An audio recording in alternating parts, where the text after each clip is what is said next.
जय हिंद दोस्तों। Current affair की इस वार्षिक सीरीज में आप सभी का स्वागत है। दोस्तों, पहला प्रश्न है कि नवंबर 2022 में किस बैंक ने माइक्रो स्मॉल मीडियम एंटरप्राइजेज के लिए मर्चेंट वन अकाउंट लॉन्च किया है? तो ये लॉन्च किया है कोटक महिंद्रा बैंक ने। ठीक है, कोटक महिंद्रा बैंक ने माइक्रो स्मॉल मीडियम एंटरप्राइजेज के लिए मर्चेंट वन अकाउंट लॉन्च किया है। अगला प्रश्न है कि हाल ही में डाबर इंडिया ने किस मसाले में 51% हिस्सेदारी खरीदी है?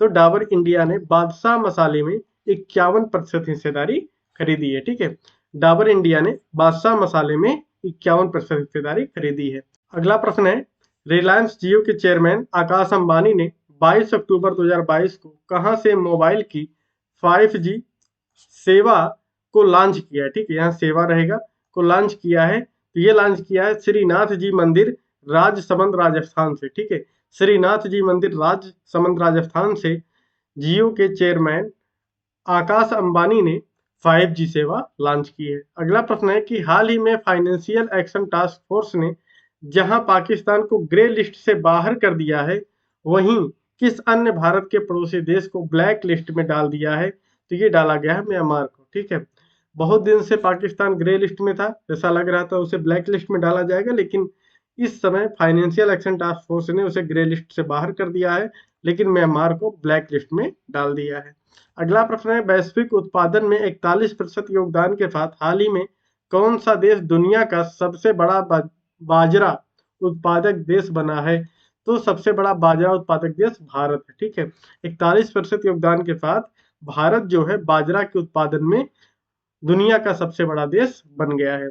अगला प्रश्न है कि नवंबर 2022 में विश्व इस्पात संघ द्वारा जारी रिपोर्ट के अनुसार जापान को पीछे छोड़ते हुए कौन सा देश विश्व का दूसरा सबसे अधिक इस्पात उत्पादक देश बन गया है? बात करें दूसरे सबसे अधिक इस्पात उत्पादक देश की, तो ये है भारत। ठीक है, भारत ने जापान को पीछे छोड़ते हुए दूसरा सबसे अधिक इस्पात उत्पादक देश बन गया है।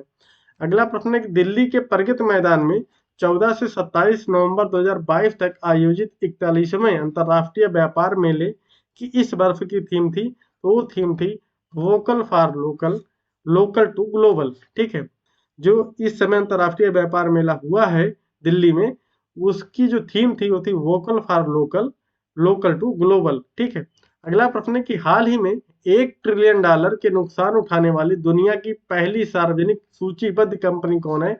तो ये हमारा अमेजॉन। ठीक है, अमेजॉन दुनिया की पहली ऐसी कंपनी बन गई है जिसने $1 ट्रिलियन का नुकसान उठाया है। अगला प्रश्न है कि US news and world report द्वारा नवंबर 2022 में जारी विश्व की सबसे सस्ते विनिर्माण लागत वाले दुनिया के 85 देशों की सूची में भारत को 37 के स्कोर के साथ कौन सी रैंकिंग प्रदान की गई? तो 31वीं। ठीक है, जो विश्व में सस्ते विनिर्माण बनते, सस्ते निर्माण कार्य करने वाले 85 देशों में भारत की 31वीं रैंक है।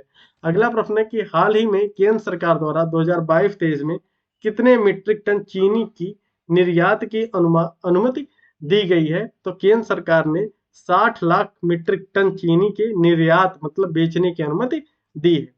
अगला प्रश्न है कि हाल ही में किस कंपनी ने भारत का पहला रिस्पांसिबल स्टील सर्टिफिकेट प्राप्त किया है?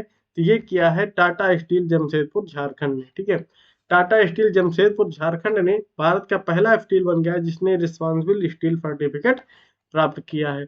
अगला प्रश्न है कि नवंबर 2022 में किस भारतीय कंपनी ने 24वें विश्व संचार पुरस्कार में क्लाउड नेटिव अवार्ड जीता है? तो ये जीता है रिलायंस जियो ने। ठीक है, रिलायंस जियो ने 24वें विश्व संचार पुरस्कार में क्लाउड नेटिव अवार्ड जीता है।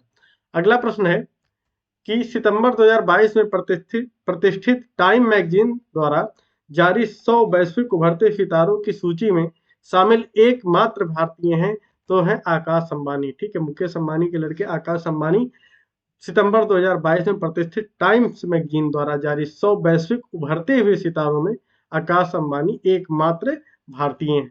तो इस प्रकार आज हम लोगों ने कुछ प्रश्नों को देखा। कल के वीडियो में कुछ और महत्वपूर्ण प्रश्न लेके आएंगे। तब तक के लिए जय हिंद, जय भारत।